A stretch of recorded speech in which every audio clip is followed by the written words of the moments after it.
Bonjour à tous ou bonsoir à tous et bienvenue sur Canal Austral. Bienvenue aussi cette semaine dans l'émission Zigzag, l'émission qui part un petit coup à droite, un petit coup à gauche, mais qui retombe toujours sur ses parts, en tout cas sur sa route. Ce soir, dans cette émission-là, ici même, Bassin Labou, on a le plaisir d'avoir quelqu'un que vous connaissez forcément, obligatoirement. C'est vrai que il est maire d'une petite commune, la plus petite de la Réunion, avec 38 000 habitants par exemple, mais en tout cas une des villes que tout le monde adore, puisque bon, il a été élu deuxième fois, hein, donc ça veut dire qu'en tout cas ses habitants l'adorent. On a le plaisir d'avoir avec nous Monsieur Olivier Ouareau. Comment ça va, Monsieur Olivier Ouareau? Ça va, très bien. Ou bien on peut dire Monsieur le maire Olivier Ouareau.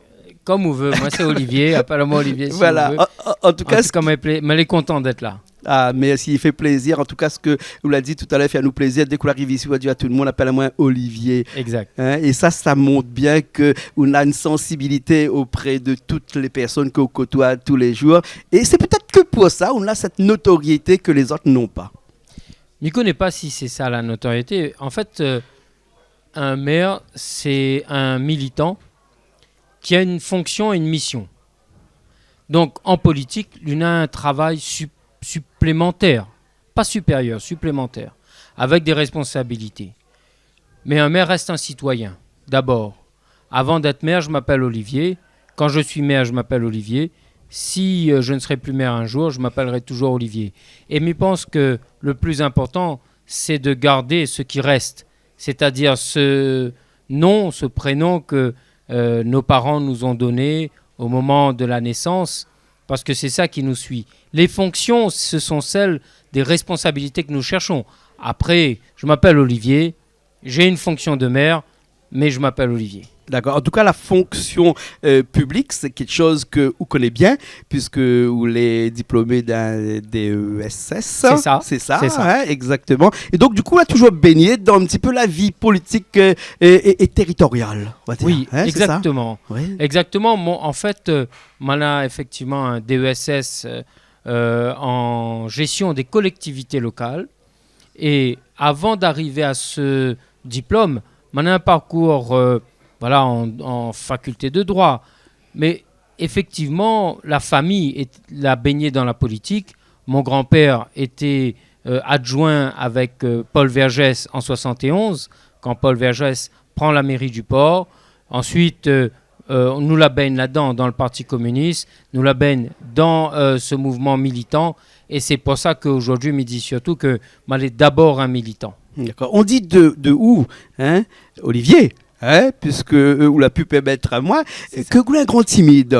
Comment ça Moi, se fait? un timide, oui. peut-être. Oui. En fait, peut-être si vous permettez à moi, Jean-Claude, oui. me dirais plutôt humble.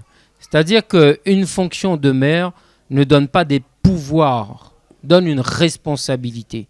Et peut-être même une responsabilité plus importante aujourd'hui qu'à d'autres, pas de pouvoir. Au contraire, on doit être dans l'exemplarité, on doit être au service de la population et on doit rester, encore une fois, au service des militants, de la population. On doit servir sa population, sa ville. D'accord. Hein, tout comme notre président de la République qui était élu très jeune, hein, ou il était élu aussi quand même assez jeune, hein, puisque on va pas dire otage, hein, parce que ça intéresse peut-être pas personne, mais ça fait quand même pas mal de temps que les maires du port, de la ville du port, hein, un petit peu plus de 6 ans, 7 ans, 8 ans à peu près. C'est ça, mon deuxième mandat. Deuxième mandat là actuellement. Comment ça se fait d'être l'un des maires les plus jeunes de France, alors qu'on sait qu'en France, il compte quand même 35 000 maires, hein, lorsqu'on est l'un des maires les plus jeunes. Ça veut dire qu'on a tout l'avenir devant soi pour refaire le monde des maires? Alors, c'est une analyse qui est la tienne, Jean-Claude, mais je pense que dans Haute Question, il y a quelque chose de très important. Aujourd'hui, l'âge est important, mais surtout ce que nous représente. Et à La Réunion comme ailleurs, il y a une demande de renouveau politique. Et dans ce renouveau politique-là, il y a une volonté de voir d'autres personnes, d'autres missions, comme si vraiment, ce marmaille-là, lui comprend moins. Ce marmaille-là, il comprend c'est quoi ma problématique du quotidien. Ce marmaille-là, il ne parle pas politique. Lui parle militant, lui parle citoyen et lui parle projet.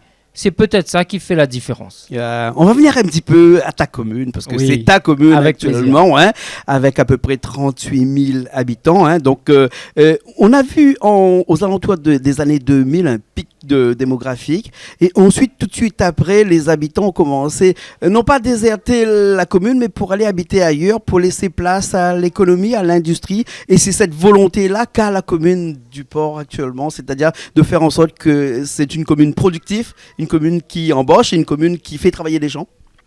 La ville du Port a quelque chose de très atypique, c'est qu'elle est à la fois une ville très dynamique et très économique. On dit d'elle qu'elle est le poumon économique de la Réunion par son activité portuaire, mais c'est aussi la commune où il y a le plus grand nombre de logements sociaux par kilomètre carré. Et donc, aujourd'hui, m'explique ce que vous êtes en train de dire. En 2000, il y a eu ce pic et puis derrière une diminution, alors que d'autres, la population y augmente. Exactement. Les gens du port n'ont pas trouvé le produit, c'est-à-dire le logement que tu veux. Case à terre. C'est très difficile au port. Avec 1660 hectares que compte la mairie du port, c'est Et quand même le choix, peut-être difficile. c'est exactement ça. Le choix a été fait de construire, ce que nous dit en langage technique, de densifier, c'est-à-dire de construire des immeubles. Mais la personne qui est née dans les années 70, 75, comme moi, ou 80, qui a fait des études et qui veut, qui travaille, qui a un salaire et qui veut sa petite case à terre, qu'elle est attachée à sa ville du port. Aujourd'hui, il ne trouve pas ça, ben lui, ça habite ailleurs. Et c'est ce qui s'est passé dans les années 2000. Aujourd'hui, mon projet, mon programme politique, c'est de permettre à ces personnes de revenir au port, habiter une case à terre, habiter là où ça l'a grandi, et faire en sorte que les logements sociaux, parce que nous aurons toujours besoin de logements sociaux, les gens parfois ne travaillent pas et ont besoin d'un toit, c'est la dignité humaine. Et ça, c'est mon projet aussi.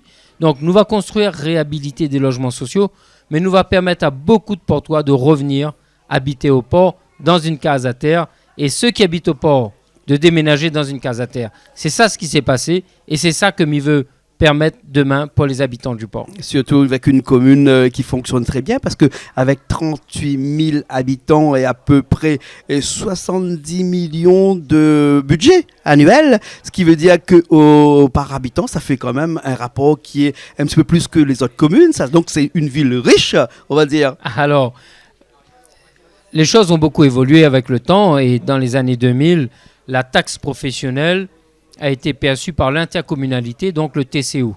Aujourd'hui, la ville ne perçoit pas directement cette richesse, elle la reverse directement à l'intercommunalité, au TCO, qui reverse bon an mal an l'équivalent à peu près, mais c'est jamais la même somme, la même chose.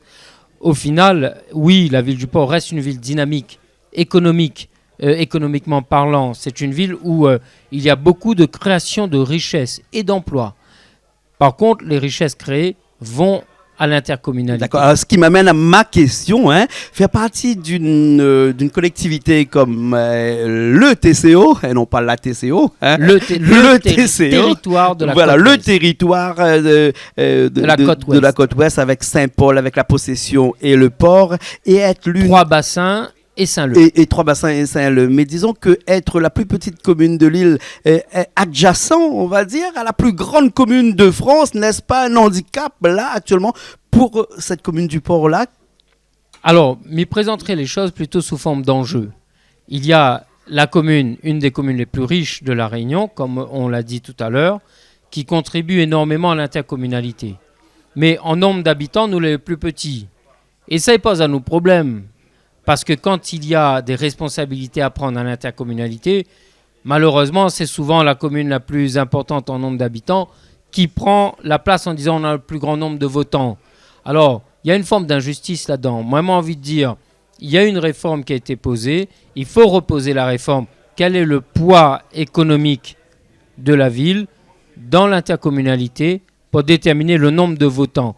Parce que nous, le port, on contribue énormément à l'intercommunalité, mais c'est l'intérêt communautaire, sauf que nous ne récupérons pas ce que nous met au pot. Alors, oui, il y a une forme d'injustice, mais le port a toujours eu cet élan social et solidaire. C'était au port qu'a été créée dans les débuts des années 80 la première intercommunalité de la Réunion. Ils appelaient ça le Civomer. Et donc, nous n'en avons cette culture, nous, de la solidarité intercommunale, de l'intérêt communautaire. Nous ne cherchons pas à avoir le pouvoir, nous cherchons simplement à garder la dignité des Réunionnaises et des Réunionnais, mais surtout des Portoises et des Portois dans l'activité économique de notre grande région ouest. Bien sûr. Alors, monsieur le maire, on va aller un petit peu dans un côté politique, puisque comme on revient sur le Civomer, on pourrait dire que historiquement, le Civomer était un petit peu l'enfant chéri du PCR. Exact. Et où qui est PLR, Oui. pour la Réunion, fondée par Agathe Belon en 2012, que tout le monde connaît. Et ben, n'est-ce pas avec le PCR et le PLR, un petit peu comme on dirait en bon latin, in solidum, c'est-à-dire solidairement liés tous les deux? Ah, c'est une grande histoire entre les deux. Il y a eu la rupture, et là, mes voix, un peu, il veut réconcilier. Alors, permets-moi de prendre une citation de Paul Vergès pour le coup. Paul Vergès a dit un jour, « La nostalgie n'a jamais été une stratégie politique. C'est devant qu'il faut regarder. » Mais pour autant, il ne s'agit pas de se disputer les uns les autres. Si on a un projet commun, on le défend. C'est l'intérêt des Réunionnais qui doit primer. Aujourd'hui, oui, le PLR est né d'une scission, la fâchée avec le PCR. D'une scission. D'une scission, la fâchée. Oui. Et puis, Miwa, sur certaines communes, il veut retomber camarade. Si Réunionnais, il gagne, il donne la main. Allons. Mais j'ai envie de dire, il ne faut pas non plus, en politique, dire des choses et faire le contraire. Parce qu'il se passe ce que nous l'avons vécu ces derniers temps, les gens, ils ne savent plus voter. Et le devoir citoyen de choisir ses élus, parce que les gens, ils choisissent par rapport à une ligne, une droiture, un projet, comme il dit, mais surtout un respect de la parole. Parce que c'est ça qui fait la grandeur d'une personne. Et donc, quand on dit que quelqu'un a de la valeur, c'est parce qu'il respecte sa parole. Et malheureusement, on voit que beaucoup, parfois, dans des arrangements politiques, un affaire même pas du tout, que vous ne comprenez pas, et puis il couvre petit poule, il sort petit canard, comme dit Créole. Voilà. C'est ça que les gens ils font qui ne savent plus voter. Donc, Et ça, il faut arrêter. Donc, ce qui veut dire que dans cette famille politique, le PLR, le PCR ou les autres familles politiques, ou les plutôt pour le rassemblement et pourquoi pas à La Réunion une seule famille politique? Aujourd'hui, une seule famille politique, oui, mais des identités différentes surtout. C'est important que chacun ait son identité.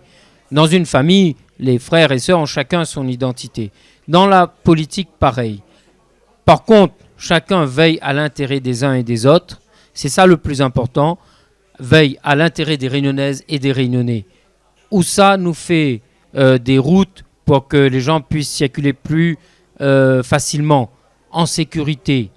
Où ça nous met de l'argent pour qu'ils ne gaspillent pas l'argent créole. Ça, c'est important. Où ça nous met l'argent dans la formation pour que celui qui est en difficulté aujourd'hui se dise dans 2 ans, on a un diplôme, il gagne un travail. Voilà, moi, ma conception de la politique, où là, entendu, je n'allais pas sur une histoire de parti, je n'allais pas sur une histoire uniquement de personnes, je m'allais une histoire du Réunionnais.